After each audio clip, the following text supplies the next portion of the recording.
Hey, good Monday morning. So I want to touch on something, what I'm going to call prove your value. We've had some people have asked me a little bit about the announced partnership between Realty and Amazon and how that's going to affect us and all those kind of things. First of all, I just want to let you know that things like this, always will happen because we're in a free market, and that's a good thing. It always makes it a better thing for the consumer. Number two, um, nothing like this is new, right? There have always been people offering rebates back to buyers for closing costs or whatever the case may be. I had a company back in the day in the early, not mid 90s. It was called Buyers Resource, and they only represented buyers. And their whole shtick was they were going to give you half their commission back in closing costs, which isn't a bad idea, on the surface. But they failed. They're no longer around. They didn't get any traction.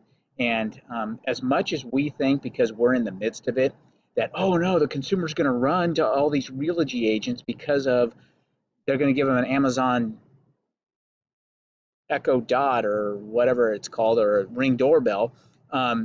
There may be some that do that, but I don't think that most people are going to make their educated house buying decision based upon that. And even if they do, then you just learned, like in any free market enterprise as a business owner, to adapt, right? That if you need to adapt, and what better place to adapt than here, right? If we give you all your commission back as a business owner, you now have the freedom.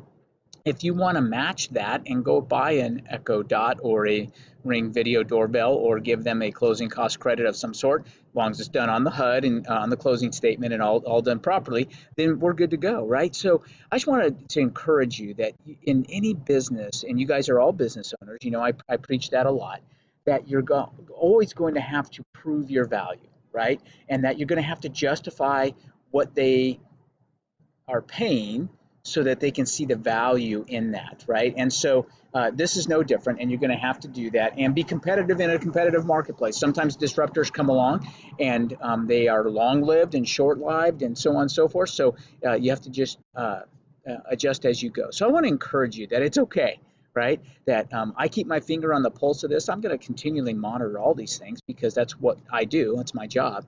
And see how it all plays out. I don't think it's going to be as big a deal. Again, what seems big to us, because we're in real estate and we get admin reports and all this kind of stuff, the consumer doesn't even remember because the next big concert came along, or Kim Kardashian does something and the consumer's off elsewhere. So final thing, I just want to remind you that in any situation like any of these, right, that relationships are critical, right? That if you have a relationship with someone, you have a better chance of not losing them to an Echo Dot or a Ring video doorbell than you do if you don't have any relationship whatsoever. So continue to run your business. If your model says that that's what you need to do to compete, then do it, right? Or do it on a few and see, or walk away from some business and say, hey, it's not worth it, right? My only thought is that I think these Realty agents, after they pay a 30 or 40% split with their broker and then have to pay a $30 or a $5,000 Echo Dot rebate to their client through Amazon or however it's all working out, then they may think, you know what, I'm better off not doing business with those type of clients. So anyway, just want to encourage you. Next week we'll be back to our scrolls, but I wanted to give you a quick update. As always, you have any? Oh, by the way, we're going to be talking about these in our office meetings coming up here in August. So I'll be chatting a little bit more about this live. So if you want to attend, please do so. And in the meantime, if you have any questions at all, just reach out anytime. Hope you guys are having a great day so far. Starting off a great week, and let us know if you need anything. Have a great day. Bye-bye.